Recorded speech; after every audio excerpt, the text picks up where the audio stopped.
Are we allowed to do this problem? How do we know that we're allowed to do it? Same index, firstly. Same route. And same inside number. They call that, I think, the radicand. Right? So square root of 3, square root of 3. They're just like terms. This might as well say 3x minus 2x. Okay? So then once you've established that these are like terms, then you're just doing the coefficients. So it'd be 3 minus 2 here. So then what is 3 minus 2? Okay, so then you don't have to write the 1. You could just say square root of 3. But if you like to write the 1, that's fine also. For the most part, that's what it is. Okay?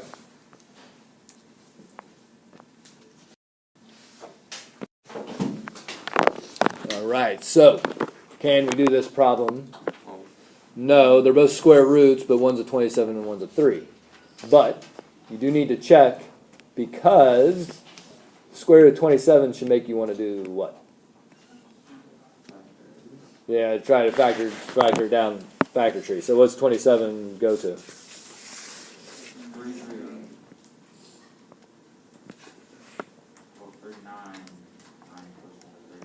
Okay, so then what? How's that doing? Group. Okay, so what size groups are we looking at? 2. All right.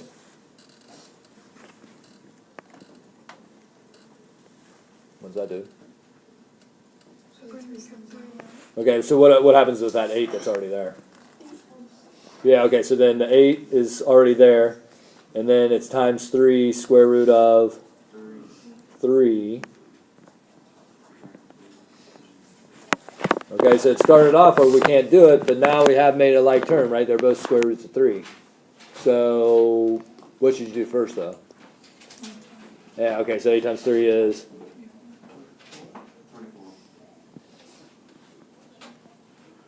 Okay, so then the final answer is? 21. Is that okay?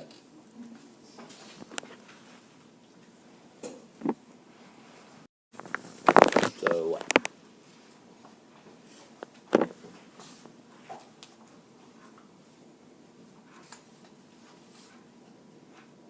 They're not the same right now, so it's either can't be done or what? 45.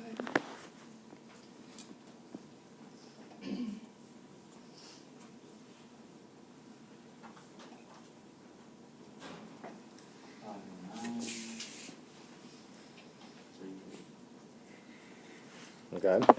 So then this one we're not messing with right now.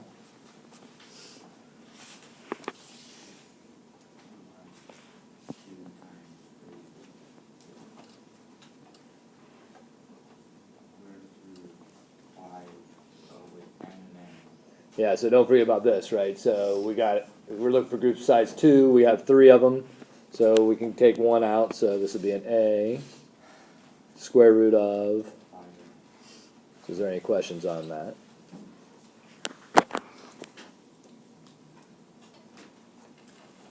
Okay, so let's simplify a little bit. So the first term we're not messing with right now. 6A. So now can we combine these? So they are like terms, right? They both have the square root of 5a, so they are like terms. So this part's a little bit weird. What's the coefficient of that first one? 1. Okay, so we can combine them, but what is going to end up happening here? It's just getting rid of the first one. No, because we're not multiplying by 1, so it's not like it's just gone. Because what are we really adding here? But okay, so but here, right? That's not an A. If this was an A, then you'd be right because it'd be 1A plus 6A would be 7A. Okay, so this is a little bit weird. So this is a good problem to look at. So it'd be like 1 times 6A? Okay, that's closer, but we're not multiplying. What are we doing? Yeah, we're adding. Okay, so then what should it be then? 1 plus 6A. Is that okay? Wait, that's the answer? Yeah, so you can't go any further. Now. Wait, so if that A wasn't there, would it be 7? Yeah, right. So you're saying like this one here. Like, Yeah. yeah, so if that wasn't there, this would be just 7 square root of 5a. Okay, but, you know, you can only do what you can do, and don't forget there's a 1 out in front of here. Is that okay? Alright. Everyone's done it before, so. Are these like terms right now? No, they are not. So, how many people remember what the greatest common factor is? Or what any of those words mean? Greatest means biggest in math, not awesomeness. Common means they share it. Factor means what? Multiplying. So the greatest common factor is what the biggest, the way to think about it is what's the biggest number that can go into each of those terms, right? So if you're looking at the first one here, we're going to try to simplify this.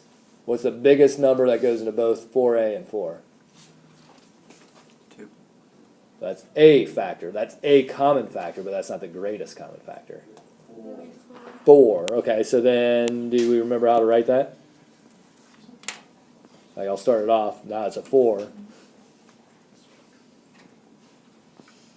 It's reverse distributing.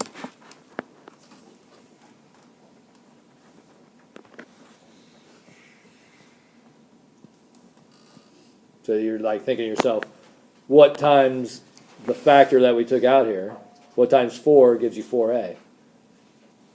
A. Or you could think of it like 4a divided by 4, either way, right? So a minus 1. Why is it minus 1? And you're dividing, okay? So make sure that you get a 1 left over there.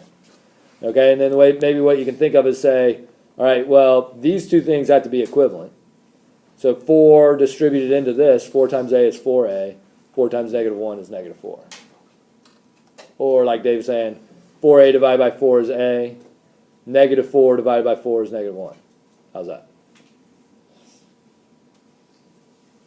Is that okay?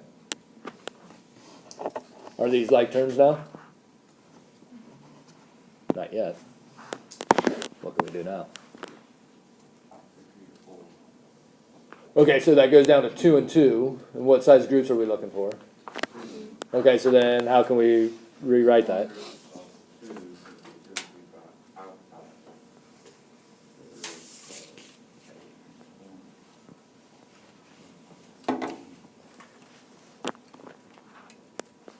Yeah, factoring.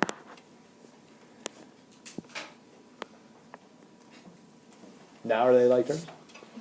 Okay, so what do we get then? 3.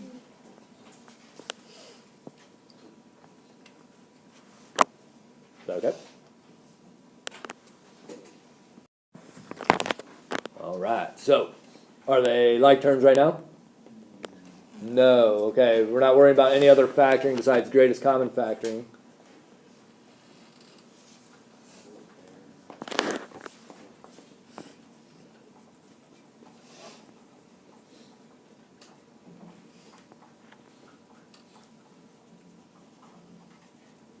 So it comes out of the first one.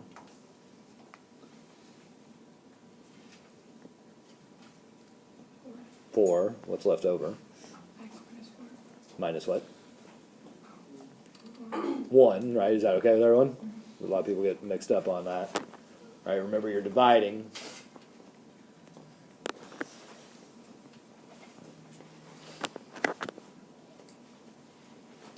What's the greatest common factor of these two?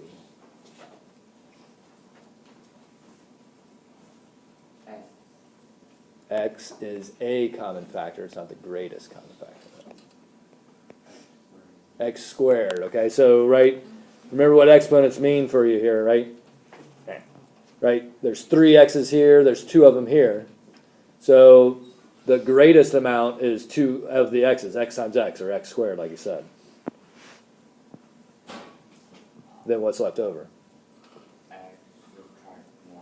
Okay, because right, we had 3 here.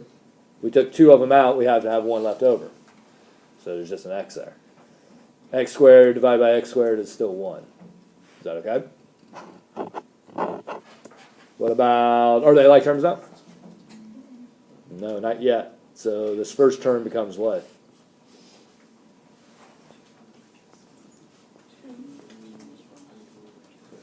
The second term becomes what?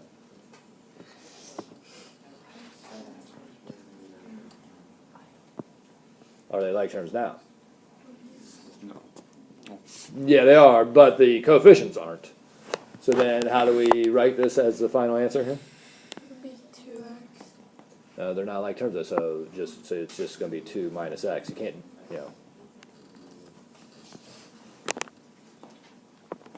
How's that?